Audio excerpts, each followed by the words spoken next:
246장 찬송하시겠습니다. 246장입니다.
묵상기도 하심으로 주일 예배를 하나님 앞에 드리시겠습니다.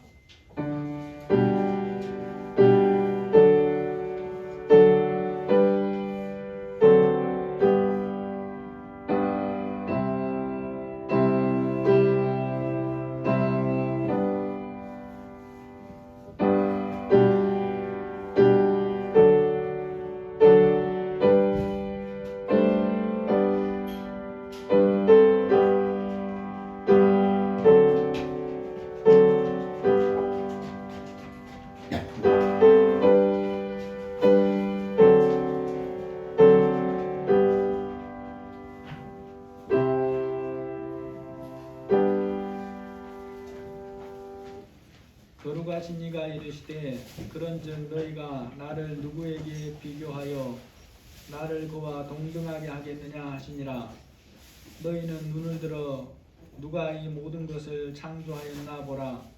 주께서는 수요대로 만상을 이끌어내시고 그들의 이름을 부르시나니 그의 권세가 크고 그의 능력이 강함으로 하나도 빠짐이 없느니라. 하나님 아버지 감사합니다. 오늘도 우리를 주님 앞에 불러내셔서 하나님 앞에 예배할 수 있도록 인도해 주시니 감사합니다. 우리가 이것들을 잘 깨닫지 못할지라도 하나님이 분명하게 말씀하고 계시므로 아무나 예배자리에 서는 것이 아니라 하나님의 백성이 주님 앞에 예배자로 선다는 것을 다시 한번 말씀하시니 감사합니다. 우리의 연약한 믿음들을 살펴주시고 이 시간에도 주님 앞에 섰사오니 성령으로 역사하셔서 각자의 심령을 만져주시고 하나님을 기쁘시게 하고 기뻐하는 우리의 영이 소생함을 얻는 이 예배가 될 수 있도록 역사하여 주옵소서. 예수님의 이름으로 기도합니다. 아멘. 찬송가 43장입니다.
사도신경으로 신앙 고백하시겠습니다.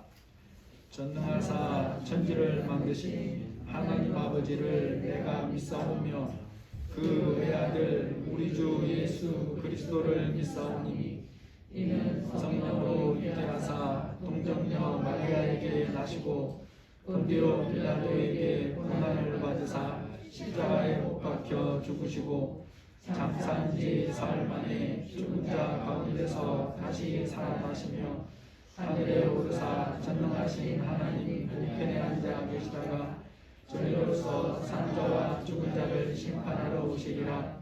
성령을 믿사오며 거룩한 공회와 성도가 서로 교통하는 것과 죄를 사하여 주시는 것과 몸이 다시 사는 것과 영원히 사는 것을 믿사옵나이다.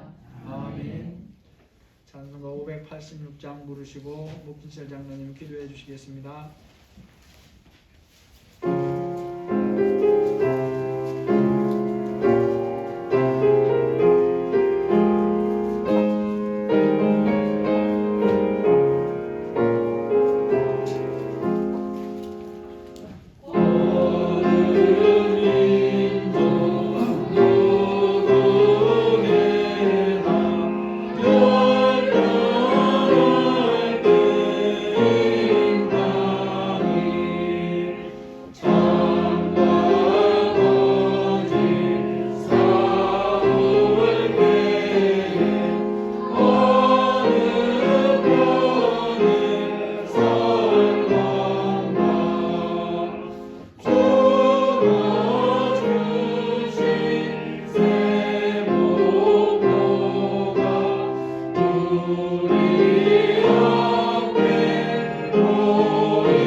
한 주간도 저희들 보호하시고 오늘도 시간과 공간을 허락하셔서 예배드리게 하심을 감사드립니다. 저희들이 살아감에 마음 들 곳은 오직 예수뿐임을 저희가 알고 있는데 지혜가 너무 부족하고 믿음이 점점 작아지어 다른 곳에 마음을 두고 욕심이 생겨 마음이 공공해지는 삶이 반복됩니다. 감사할 줄 모르는 마음에 은혜 또한 모르게 되고 곤궁한 우리의 생각들이, 육신의 생각들이 사라지지 않는 삶들이 반복됨을 솔직하게 고백합니다. 저희를 불쌍하게 여겨주시고 저희들의 생각이 먼저 앞서지 않고 저희들의 욕심이 먼저 앞서지 않고 태어남에 선택이 없었듯이 저희들의 선택에 욕심이 없기를 원합니다. 저희들의 지혜가 부족함을 고백하오니 주님께서 붙들어 주시옵소서. 늘 감사할 수 있는 마음이 필요합니다. 지혜가 필요하고 항상 은혜가 함께해야 저희들이 평안을 누리는 삶을 살 수 있습니다. 저희들을 도와주시기를 기도합니다. 코로나가 세상에 계속 존재하고 변이 바이러스들도 계속 나타나는 현상이 지속되고 앞으로도 계속될 것으로 생각됩니다. 저희들이 사는 이 삶 속에 새로운 큰 변화에 저희들이 마음을 잃지 않고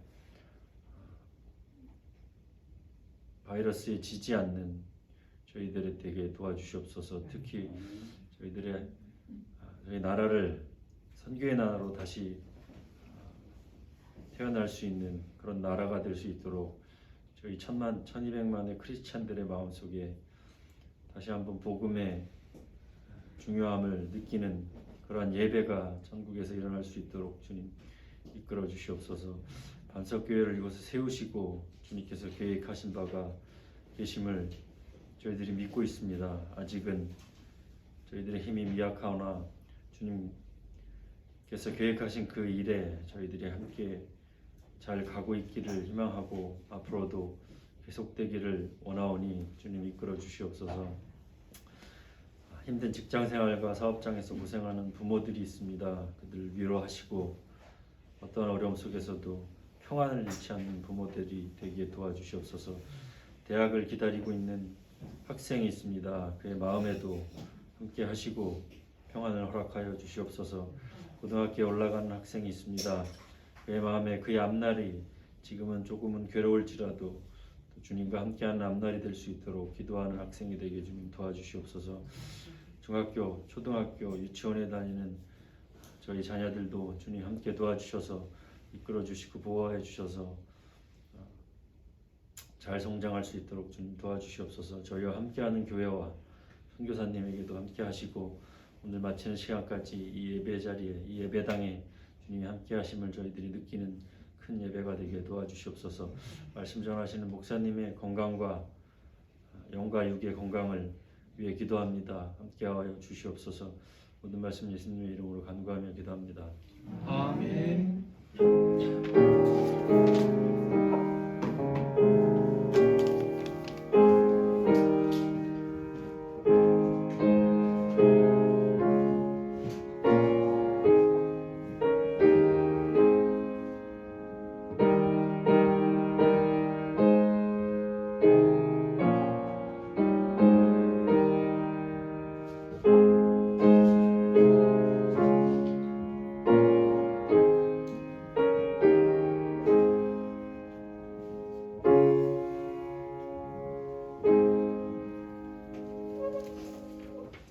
하나님 말씀 하박국 2장 1절에서 4절 말씀입니다.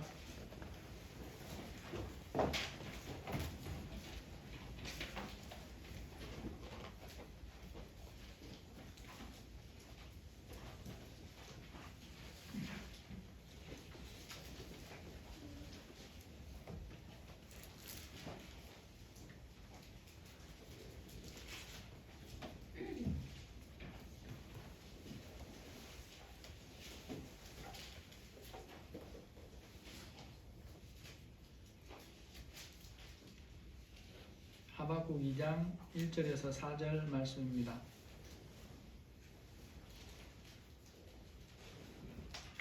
내가 내 파수하는 곳에 서며 성루에 서리라.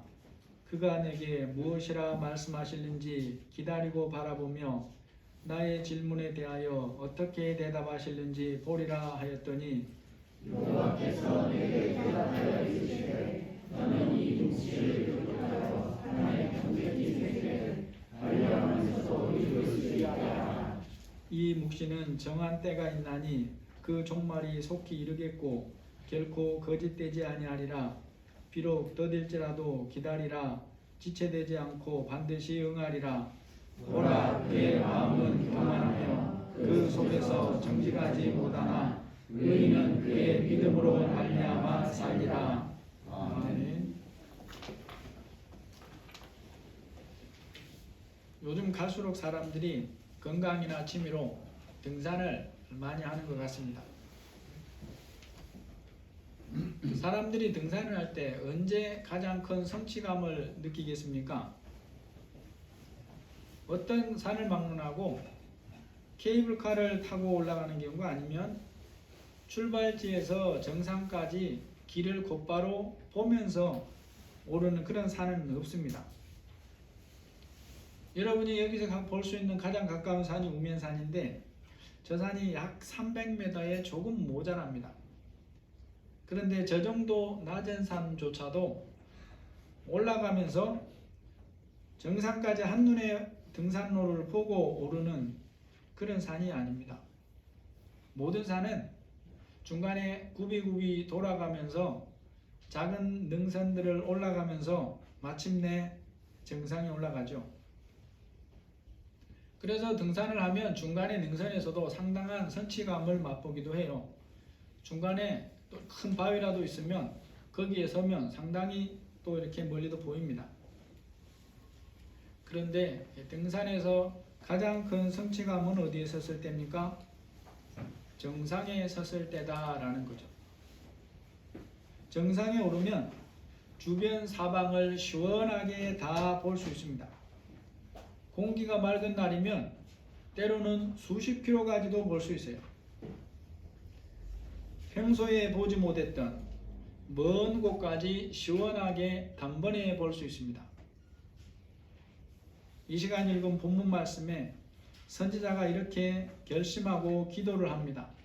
12장 1절에 보니까 2장 1절에 보니까 내가 내 파수하는 곳에 서며 성루에 서리라. 그가 내게 무엇이라 말씀하실는지 기다리고 바라보며 나의 질문에 대하여 어떻게 대답하실는지 보리라 했더니, 여러분 본문에서 이러한 고백을 하는 선지자가 하박국입니다. 하박국 선지자는 어떤 시대에 활동을 했을까요? 성경에는 많은 선지자들이 등장합니다. 하나님의 마음에 합한 선지자라고 하더라도 그 유명도가 다 비슷하거나 같은 것은 아닙니다. 선지자로 활동하는 기간이 다르고 그 기간도 물론 하나님이 정하신 거죠. 또 선지자들 중에 성경을 기록하는 일에 사용되는 사람들이 있는데 그 기록하는 분량도 사람에 따라 다릅니다. 성경을 기록하는 면에서 보면 모세가 첫 번째로 많은 분량을 기록하죠. 구약 성경을 기록하는 분량 면에서 보면 모세를 제외하고 다윗과 이사야, 예레미야, 에스겔이라고 볼 수 있습니다. 그런데 이게 묘하게도 또 시대의 흐름의 순서하고도 딱 맞습니다. 우리가 선지자들이 활동한 기간을 아는 것이 그들이 전하는 말씀의 배경을 이해하는 데 많은 도움이 됩니다. 때로는 그들의 배경을 모르고는 이게 무슨 뜻으로 주시는 말씀인가 잘 이해하지 못할 수도 있어요. 선지자들의 활동 기간을 보면 우리가 잘 아는 것처럼 모세는 그 백성이 애굽에서 나오는 것부터 시작해서 하나님이 약속하신 땅에 들어가는 동안까지, 직전까지 40년 동안 활동을 하죠. 시기로 보면 우리나라 역사에서는 상당히 먼데 주전 1446년에서 1406년까지 활동을 합니다. 두 번째로 다윗이 선지자로서 시편을 기록하며 활동한 기간도 40년입니다. 이때가 주전 1010년부터 970년까지 정도 됩니다. 그 다음 분량이 이사야 선지자인데 이사야 1장 1절에 보면 유다 왕 우시야와 요담과 아하스와 히스기야 시대에 아모스의 아들 이사야가 유다 예루살렘에 관하여 본 계시라. 여기서 이름이 잘 기억 안 나지만 히스기야는 기억이 나죠. 이사야 선지자가 활동한 주로 시간이 히스기야 시대였다라는 거죠. 이사야서 다음에 등장하는 사람이 누구냐? 예레미야입니다. 그리고 이 예레미야와 하박국이 똑같은 시대에 활동을 해요. 이 시대가 언제냐? 히스기야 시대 끝나고 그 아들과 손자가 두 사람이 왕이 되죠. 네, 므낫세와 아몬인데 특별히 므낫세가 아주 악한 왕이에요. 므낫세가 끝나고 이제 이스라엘이 망하는 시점으로 들어가는데 바로 그 뒤 시대부터 예레미야가 활동하는 시대에 해당이 됩니다. 하박국의 시대에는 설명이 없는데 예레미야 시대에는 많은 설명이 있어요. 그래서 우리가 예레미야 시대를 봄으로 하박국이 활동한 시대가 어떤 시대인가를 볼 수 있다는 거죠. 그래서 예레미야 1장 1절에 보시면 베냐민 땅 아나돗의 제사장 hil기야의 아들 예레미야의 말이라. 아몬의 아들 유다왕 요시야가 다스린 지 13년에 여호와의 말씀이 예레미야에게 임하였고 요시야의 아들 유다왕 여호야김 시대부터 요시야의 아들 유다왕 시드기야 11년 말까지 곧 5월에 예루살렘이 사로잡혀 가기까지 임하니라. 예레미야 선지자의 활동 기간을 소개하는 말씀을 통해서 당시 우리나라가 유다 나라가 어떤 상황에 있었는가를 우리가 볼 수 있습니다. 유다 나라가 본격적으로 기울어가는 시점이고 나중에는 망해서 아주 이제 바벨론의 포로로 잡혀가기까지 하는 그런 시간이었어요. 그래서 이스라엘은 전체를 이스라엘로 부를 때는 이스라엘로 다 부를 수 있지만 이제 솔로몬 이후부터는 나라가 남북으로 갈라져서 북쪽은 이스라엘이라 부르고 남쪽은 남유다 혹은 유다라고 부릅니다. 이스라엘 예수님이 오시는 역사는 어느 나라냐? 남쪽 유다 나라를 통해서 그 후손에서 다윗의 후손으로 오시는 거죠.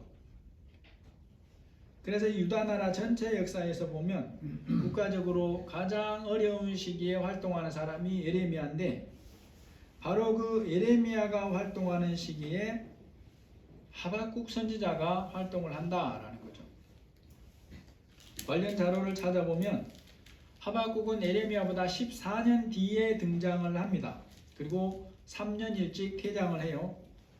전체 기간으로 보면 23년 정도 활동을 합니다. 예레미야가 40년 정도로 활동하는데 그 중에 약 절반을 하박국과 함께 활동을 하는 거예요. 같은 시간대에 같이 선지자로 활동을 했으니까 아마 성경에는 말이 없어도 두 사람은 당연히 아는 사이일 거예요. 하박국 선지자가 활동한 상황에 대해서 우리가 뭘 볼 수 있습니까? 예레미야보다 14년 뒤에 등장했다 그러니까 제약상으로 보면 예레미야보다 더 심각한 상황에서 선지자로 활동한 사람이다 라고 볼 수 있어요. 나라와 백성들이 범죄함으로 점점 망해가는 상황에서 선지자가 된 하박국이 어떤 부분에서 자신에게 주어진 사명을 감당하느냐, 이것이 예레미야하고 다른 부분이에요. 분명히 동시대에 활동을 하는데 동시대에 하나님이 선지자로 세웠는데 그 역할이 예레미야와 많이 다르다는 것입니다. 하박국의 모습을 보면 백성들을 상대로 직접 말씀을 선포하게 하시지 않고 소수지만 하나님을 신실하게 믿고 의지하며 사는 사람들의 입장에서 하나님의 역사하심을 간구하는 그런 역할을 맡고 있다라는 거죠. 그래서 하박국서의 첫 부분부터가 하박국이 하나님께 호소하는 걸 나옵니다. 2절에 보시면 여호와여 내가 부르짖어도 주께서 듣지 아니하시니 어느 때까지입니까? 내가 강포로 말미암아 외쳐도 주께서 구원하지 아니하시나이다. 여러분, 믿음이 있다면 어려움을 만나면 당연히 기도하겠죠. 이것은 거의 자동이라고 볼 수 있습니다. 그러면 평소에 믿음을 가지고 기도하며 살려고 애쓰는 사람이었다면 어떻겠습니까? 당연히 어려움을 만나면 더 기도하려고 애를 쓰겠죠. 믿음으로 사는 부분에서 하박국은 어떤 사람이었을까요? 짐작해 보건대 하나님께서 선지자로 세우는 사람 중에 믿음이 전혀 없는 사람은 성경에 없어 보입니다. 그리고 그 시대의 다른 사람에 비하면 그래도 상대적으로 깨어있는 사람 중에서 선지자로 세우는 것을 성경에서 볼 수 있어요. 그렇다면 하박국도 어떤 사람이라 소리입니까?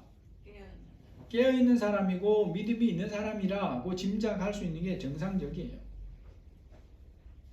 그런 믿음을 가진 하박국이 이제 선지자로 세움을 받았는데 더군다나 하나님이 주신 사명이 뭐냐? 소수이기는 하지만 하나님을 신실하게 믿는 사람들의 입장에서 하나님의 역사하심과 은혜 주심을 강구하는 그 역할을 맡고 있더라라는 거죠. 그러니까 평소에도 믿음으로 기도하며 살았을 사람인데 하나님의 선지자로 세워졌고 더군다나 그 사명 자체가 믿음의 사람들의 입장에서 하나님 앞에 하나님의 역사를 개입을 강구하는 그런 사명이니 얼마나 기도했겠냐는 것입니다. 근데 우리가 이제 또 생각해 봐야 될 부분이 있어요. 그가 선지자가 되어서 하나님이 맡겨주신 이 특별한 사명을 감당하는데 그의 기도에 대해서 하나님의 응답을 받는 부분은 어떤가라는 거죠. 안타깝게도 하박국 선지자가 간절하게 기도하며 바라는 응답은 금방 오지 않습니다. 말씀을 보면 상당한 시간이 흐르는 것으로 보이는데도 하나님은 침묵하세요. 그런 상황에서 하박국은 자신에게 주어진 기도의 사명을 감당을 합니다. 바라는 응답하심이 없음에도 중단하지 않고 간구하기를 계속한다는 거예요. 여호와여 내가 부르짖어도 주께서 듣지 아니하시니 어느 때까지입니까? 내가 강포로 말미암아 외쳐도 주께서 구원하지 아니하시나이다. 여러분, 우리가 믿음으로 살 때에 특히 어떤 경우에 힘이 듭니까? 내 힘으로 해결하지 못하는 어려움이라고 생각하는 일을 만날 때 힘이 듭니다. 상대적으로 보면 다른 사람에 비하면 분명히 능력을 크게 가지고 있는데도 자기 힘으로는 해결 안 되는 일을 만났다고 여길 때 힘이 들어요. 또 마땅히 도움을 받을 수 있다고 기대했던 것들이 기대한 대로 되지 않으면 힘이 듭니다. 그런데 그보다 더 힘드는 경우가 있습니다. 그것이 바로 하나님과의 관계에서 일어나는 일이에요. 어려움을 만나 하나님께 간절하게 도우심을 요청함에도 하나님이 아무런 응답을 하지 않으시면 힘이 많이 들더라라는 거죠. 간절하게 기도함에도 하나님이 침묵하실 때 그 침묵이 내가 견딜 수 있는 한계를 넘어섰다고 여기는 시점부터 믿음으로 견디는 삶의 위기가 되기도 한다는 것입니다. 여러분, 우리가 생각해 봐야 될 것이 하박국 선지자가 드리는 기도의 내용이 어떠냐는 거예요. 늦어져도 견딜 만한 기도 제목인가? 그러지가 않다는 것이 더 심각합니다. 하나님이시기 때문에 지체 없이 즉시로 응답해 주셔야만 마땅한 것으로 보이는 것이 하박국의 기도예요. 3절 4절 보시면 1장 3절 4절 보시면 겁탈과 강포가 내 앞에 있고 변론과 분쟁이 일어나나이다. 이러므로 율법이 해이하고 정의가 전혀 시행되지 못하오니 이는 악인이 의인을 에워쌌으므로 정의가 굳게 행하여짐이니이다. 여러분, 하박국이 드리는 현재 기도가 어떻습니까? 하나님께서 들으시면 당장에 응답해 주셔도 모자랄 정도의 그런 기도예요. 겁탈과 강포가 내 앞에 있고 변론과 분쟁이 일어납니다 라고 말합니다. 하박국이 보고 있는 이 죄악들의 대표적인 현상이 뭐냐? 겁탈과 강포예요. 힘 있는 자가 가난한 자와 힘없는 자들을 상대로 강제로 빼앗는 것이 겁탈이고 강탈이에요. 같은 민족인 형제를 상대로 강도질들이 횡행하고 있는 상황이에요. 무력으로 다른 사람의 것을 빼앗아서 자기 배후를 채우는 일들이 사회에 만연하고 있다라는 그런 말씀입니다. 예수님이 오셔서 하나님께서 가장 강하게 책망하신 것 중에 하나가 뭐겠습니까? 바로 이런 현상이었어요. 세례 요한이 왔을 때 바로 이런 현상들을 가장 강하게 책망했습니다. 그런 일이 일상으로 일어나다 보니까 하나님의 말씀은 어떤 취급을 받느냐? 이러므로 율법이 해이하고 정의가 전혀 시행되지 못하오니 이는 악인이 의인을 에워쌌으므로 정의가 굳게 행하여짐이니이다. 율법이 해이하고 정의가 전혀 시행되지 않는 이런 불법의 상태가 계속되고 있어요. 악인들이 의인들을 괴롭히고 하나님의 정의가 완전히 죽었다라고 말하고 있습니다. 유다 나라 어디를 봐도 하나님을 섬기는 자들은 소수는 다 숨어버렸고 보이는 모든 것들은 이런 불법과 불의가 가득하다는 거예요. 이런 상황인데 지금 하박국이 선지자로 세움을 받아서 하는 사명이 기도하는 사명이에요. 그래서 탄식하고 기도하는데 하나님이 응답을 하지 않는 겁니다. 여호와여, 내가 부르짖어도 주께서 듣지 아니하시니 어느 때까지입니까?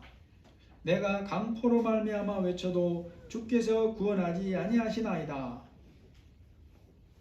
하박국 선지자가 그렇게 불의가 가득한 세상에서 불의를 행하는 권력자들과 힘을 가진 자들이 하는 악을 보면서 하나님께 간구하기를 계속한다는 거예요. 하박국이 하나님 앞에 이렇게 간구하기를 계속한 지 시간으로 얼마가 흘렀는지는 모르지만 이제 드디어 하나님께서 응답을 하십니다. 그런데 하나님께서 하박국에게 응답하시는 내용이 또 기가 막힌 거예요. 5절에서 11절인데 여호와께서 이르시되 너희는 여러 나라를 보고 또 보고 놀라고 또 놀랄지어다. 보라, 내가 사납고 성급한 백성 곧 땅이 넓은 곳으로 다니며 자기 소유가 아닌 거처들을 점령하는 갈대아 사람을 일으켰나니 그들이 다 강포를 행하러 오는데 앞으로 향하여 나아가며 사람을 사로잡아 모으기를 모래같이 많이 할 것이요. 하박국의 기도에 드디어 하나님이 응답을 하셨는데 하나님께서 앞으로 행하실 일이 이러하다라고 지금 응답을 하신 거예요. 그런데 그 내용이 뭐냐는 것입니다. 전혀 생각하지 못했던 먼 나라, 이방 나라, 갈대아 나라, 강포하기가 이를 데가 없는 그 사람들을 불러와서 이스라엘을 징벌하겠다, 유다 나라를 징벌하겠다, 이렇게 말씀하는 거예요. 유다 나라에서 악이 제거되기 위해 하나님께서 개입해 주실 것을 간절히 기도한 하박국이 이러한 응답의 말씀을 듣고 어떤 반응을 보일까요? 1장 12절에 보니까 여호와여, 주께서 심판하시기 위하여 그들을 두셨나이다. 반석이시여, 주께서 경계하시기 위하여 그들을 세우셨나이다. 하나님이 악을 심판하시는 것에 대해서는 하나님의 뜻이니 당연하다라고 하는 기도죠. 하나님의 제약의 심판에 대해서는 마땅히 하실 일이기 때문에 하박국 선지자가 뭐라고 이 일을 제기하지 않습니다. 그러면 하나님이 유다 나라의 제약을 심판하시는 일에 사용하시는 나라가 이방 나라 갈대아인 것에 대해서, 바벨론인 것에 대해서 하박국은 이해를 했을까요? 못했을까요? 못했죠. 하박국 선지자는 하나님의 말씀대로 깜짝 놀라세요. 하나님은 하박국이 놀랄 것을 알고 있습니다. 그래서 1장 5절에 말씀하는 거예요.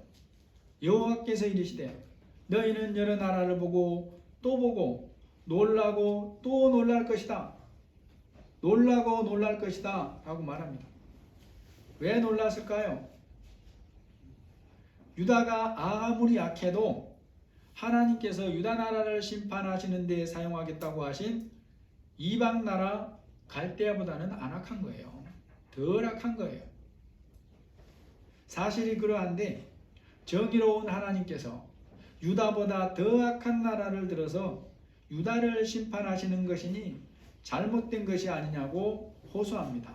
그래서 13절에서 17절에 보면 주께서는 눈이 정결하심으로 악을 참아보지 못하시며 패역을 참아보지 못하시거늘 어찌하여 거짓된 자들을 방관하시며 악인이 자기보다 의로운 사람을 삼키는데도 잠잠하십니까? 그가 그물을 떨고는 계속해서 여러 나라를 무자비하게 멸망시키는 것이 옳습니까? 여러분, 우리도 이런 생각이 들잖아요. 사회를 보면 내가 하나님 앞에 온전하지 못한 것을 인정하겠어요. 그런데 하나님께서 나보다 더 악한 자가 더 잘 되는 것을 내게 보여주시는 거예요. 분명히 저 사람은 악해요. 직장에서 분명히 저 사람은 나보다 악해요. 객관적으로 내가 아무리 말씀을 몰라도 나보다 악한 것 같아요. 그런데 그 사람이 잘 되는 거예요. 그럴 때 무슨 마음이 듭니까? 고개가 갸웃해지는 거죠. 왜 이런 일이 일어날까? 왜 하나님께서 일을 이렇게 하실까?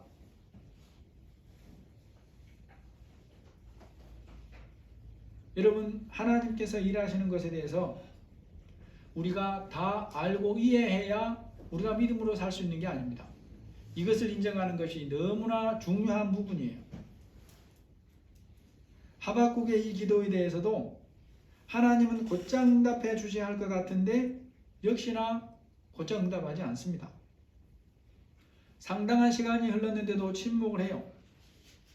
그러한 기다림의 시간이 이어지면서 기도하기를 포기하지 않고 기도하는데 그때 하박국이 하는 기도가 오늘 본문의 2장 1절에 하는 기도입니다. 내가 내 파수하는 곳에 서며 성루에 서리라.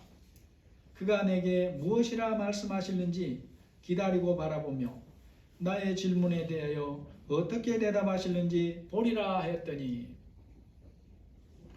하박국은 지금 하나님 앞에 분명히 기도했어요.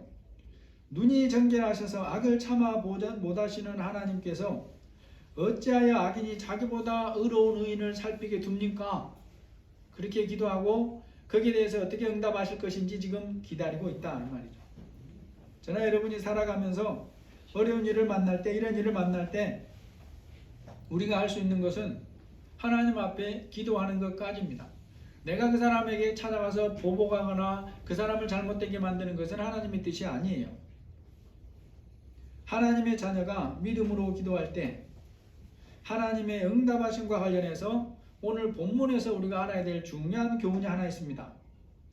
하나님의 마음에 지극히 합한 기도이고 사정이 아무리 급할지라도 그 기도의 응답의 시간은 내가 정하는 것이 아니더라라는 거죠. 사람이 보기에 너무나 급박해도 그 응답의 시간을 주장하시는 분이 하나님이라는 것을 우리가 배워야 됩니다. 그래서 내가 원하는 시간 안에 응답을 받지 못했다고 해서, 그래서 그 기회가 사라져버렸다고 해서 하나님께서 실수로 지각하신 것이 아니에요. 그것 또한 하나님의 훈련입니다. 하나님께서 사무엘을 통해서 사울 왕을 훈련하고 다루어 가실 때에 사울 왕이 결정적으로 실패하는 부분이 바로 이 부분이에요. 하나님이 사울을 테스트하려고 사무엘이 내려가는 시간을 그가 기다리는 시간보다 몇 시간 더 늦게 보냅니다. 그런데 그러니까 사울은 한 주간을 기다려요. 사실 6일을 기다려요. 그런데 나머지 몇 시간을 기다리지 못하고 자기 생각대로 제사를 해요. 그게 하나님으로부터 버려지는 결정적인 시간입니다. 순간이에요. 여러분, 응답의 시간도 인도와 훈련의 한 부분이라는 것을 알아야 됩니다. 지금 하박국이야말로 하나님의 응답을 간절하게 바라고 있어요. 그럼에도 그는 그 응답의 시간이 하나님의 주권에 속한 것을 깊이 깨달았어요. 그래서 마음은 급하지만 하나님의 응답하심을 기다리고 있다고 고백하는 것입니다. 그렇게 기도하며 기다리는 하박국에게 또 하나님이 응답을 하세요. 2장 2, 3절 보니까 여호와께서 대답하여 이르시되 너는 이 묵시를 기록하여 판에 명백하게 새기되 달려가면서도 읽을 수 있게 하라. 이 묵시는 정한 때가 있나니 그 종말이 속히 이르겠고 결코 거짓되지 아니하리라. 비록 더딜지라도 기다리라. 지체되지 않고 반드시 응하리라. 여러분, 여기서 말씀하는 이 묵시는 뭐겠습니까? 가깝게는 1장에서 말씀하신 내용입니다. 공의로 유다의 악한 자들을 심판하실 것에 대한 말씀이 여기에 포함되어 있어요. 그런데 또한 여기에는 이어지는 말씀을 보면 바벨론의 심판에 대한 말씀이 들어 있습니다. 유다 나라를 징벌하는데 도구로 사용하는 바벨론이지만 하나님의 시간이 되면 악한 바벨론 또한 그들의 악에 맞게 심판하신다라고 하는 말씀이 여기 들어있다는 거예요. 여러분, 우리가 오늘 하박국서 말씀을 보면서 하박국 선지자의 기도와 하나님의 응답하심을 보면서 우리가 깨닫고 우리 삶에서 믿음으로 붙들어야 할 말씀과 교훈들은 뭘까요? 먼저 보이는 세상을 보면 도무지 하나님이 계시지 않는 것처럼 보일 수 있습니다. 어쩌면 지금이 그럴 수도 있어요. 이 코로나 상황에서 우리가 보면 하나님이 계시지 않는 것처럼 여겨질 수도 있습니다. 지금까지 이 땅의 주의 백성들이 이 코로나를 두고 얼마나 많이 기도했겠어요? 지구촌에 예수님 믿는 사람들이 얼마나 많이 기도했겠습니까? 그런데 기도해도 응답하시지 않는 분인 것처럼 여겨지는 시간이 있습니다. 하나님은 세상 일에 개입하지 않는 것처럼 보일 수 있고 더 악한 자를 들어서 더 악한 자기 백성을 징계하시는 일도 일어나고 있어요. 하나님이 살아계시기 때문에 마땅히 당장 들어주셔야 할 것 같은 기도임에도 불구하고 하나님이 침묵하실 수 있습니다. 또 그 응답이 내가 기대하는 내용도 아니고 내가 기대하는 시간에 없을 수도 있다라는 거죠. 우리가 알아야 될 것이 그러한 시간이야말로 기도하는 사람에게 믿음이 필요한 시간이다라는 것입니다. 그런 상황을 만날 때야말로 믿음으로 말씀을 붙들 시간임을 알아야 되는 것입니다. 도무지 이해되지 않는 일을 만날 때일수록 믿음으로 말씀을 붙들어야 하는 시간인 것이죠. 하나님이 침묵하시는 시간이야말로 내가 믿음을 사용할 때라나라는 것입니다. 믿음으로 기도하는 사람도 믿음을 가지고 기다리며 훈련하는 시간들이 있음을 알아야 됩니다. 그러한 시간들을 통하여 하나님께서 또 기도하는 그 사람을 훈련해 가신다는 거예요. 그런 사람에게 하나님은 반드시 응답해 주신다는 것을 오늘 우리가 또한 볼 수 있습니다. 내가 말하는 시간과 다르고 내용이 다르기는 한데 하나님은 반드시 응답하신다고 하는 것이 오늘 우리에게 주는 중요한 교훈 중에 하나예요. 또 한 가지 살펴봐야 될 부분이 있습니다. 나의 수준으로는 이해되지 않는 응답을 주실 때 어떻게 해야 될까라는 거죠. 그럼에도 하나님은 자기 백성에게 영원히 선하신 분이라는 것을 믿어야 된다는 거예요.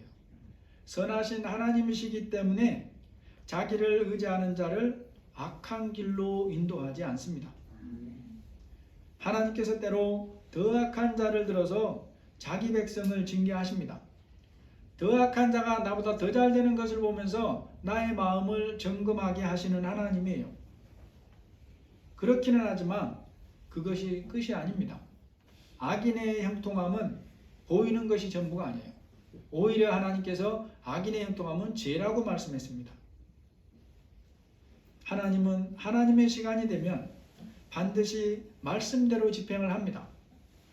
반드시 하나님의 공의를 세우시고 영원한 결산으로 결산을 한다는 거예요. 하나님께서 보이지 않게 일하시는 그런 시간에 어디에서라고 말씀합니까? 오늘 하박국을 통해서 주시는 최고의 교훈으로 받기를 원합니다. 내가 내 파수하는 곳에 서며 망루에 서리라. 망루는 그 성에서 가장 높은 곳에 있는 자리입니다. 그래서 성 안에서 일어나는 일만 아니라 성 밖에 멀리에서 일어나는 곳까지 멀리에서 일어나는 일까지 살피는 곳이에요. 또 성에 어떤 위협이 닥쳐오지는 않는지 깨어서 살피며 파수하고 경고하는 곳이 바로 성루입니다. 망루예요. 하박국이 말하는 내 파수하는 곳과 망루는 비유로 하는 말씀입니다. 이것은 하박국 선지자가 하나님이 보이지 않게 일하시는 동안에 어디에 서서 어떤 자세를 가지고 믿음으로 살아갈 것인가를 고백하는 그런 내용이에요. 보이는 부분에서 세상이 어떻게 악해지든지 심지어 하나님이 전혀 역사하거나 계시지 않는 것처럼 여겨진다 할지라도 자신은 그러한 것들에 좌우되지 않고 끝까지 하나님 앞에 말씀 앞에 서겠다는 결심이더라 라는 것입니다. 오늘 말씀의 결론입니다. 오늘날 하나님 자녀된 우리는 어디에 서서 무엇을 말하면서 살아야 하겠습니까? 예수 믿는 사람이면 다 원하는 것이 이루어지고 잘되고 공의로운 삶을 살게 됩니까? 믿음으로 말씀의 망대 위에 서서 살아야 되는 것입니다. 그래야 발 아래나 보이는 것만 보지 않고 다른 사람들이 보지 못하는 먼 곳까지 보면서 살 수가 있습니다. 그래야 땅 위에 발을 딛고서도 영원에 잇된 삶을 살아갈 수가 있습니다. 말씀의 망대에 서야 하나님의 일하심을 믿고 소망을 가지고 살 수가 있어요. 의인은 그의 믿음으로 살리라 라고 하는 이 말씀을 계속해서 믿음으로 붙드시는 우리 복된 모두가 되시기를 예수님의 이름으로 축복합니다. 아멘. 하나님 아버지, 하나님께서 일하시는 것이 보이지 않는 시간에 그럼에도 하박국 선지자는 내가 내 파수하는 곳에 서며 망루에 서리라고 결심합니다. 아버지 하나님, 우리가 의인은 그의 믿음으로 산다고 하는 말씀을 붙들고 우리도 말씀의 망대 위에 서서 하나님의 일하심을 믿고 소망을 가지고 주님과 함께 끝까지 믿음으로 걷게 하여 주옵소서. 예수님의 이름으로 기도합니다. 아멘. 찬송가 595장입니다. 나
아버지 감사합니다. 저희들 불러주시고 예배자로 세워주시니 감사합니다.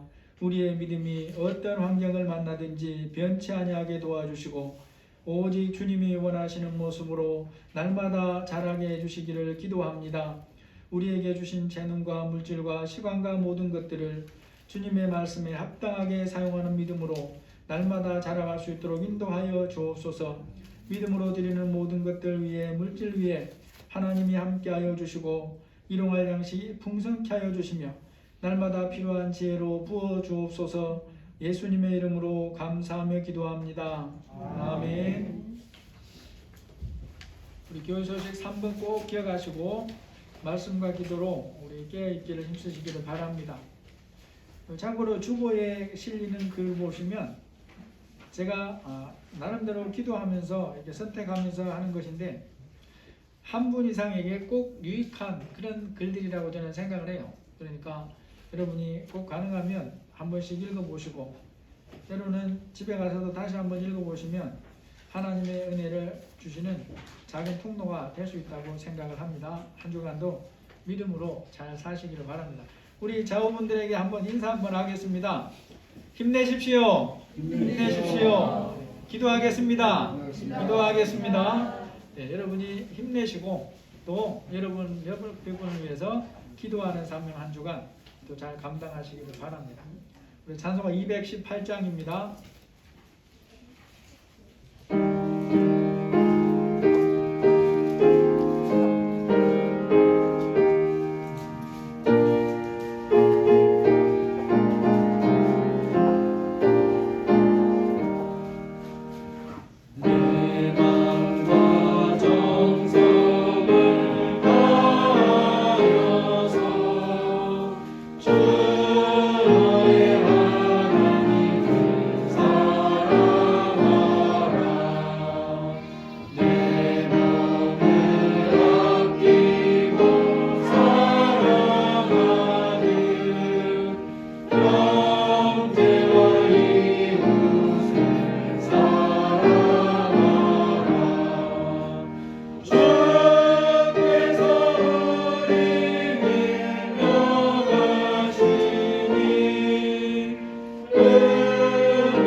이제는 우리 주 예수 그리스도의 은혜와 하나님의 사랑하심과 성령의 인도하시고 교통하시고 보호하시는 은혜가 어떤 환경을 만나고 어떤 상황을 보든지 말씀의 전망대 위에 굳게 서기로 다짐하는 우리 모든 사랑하는 성도들 위해 지금부터 영원토록 함께 계실지어다.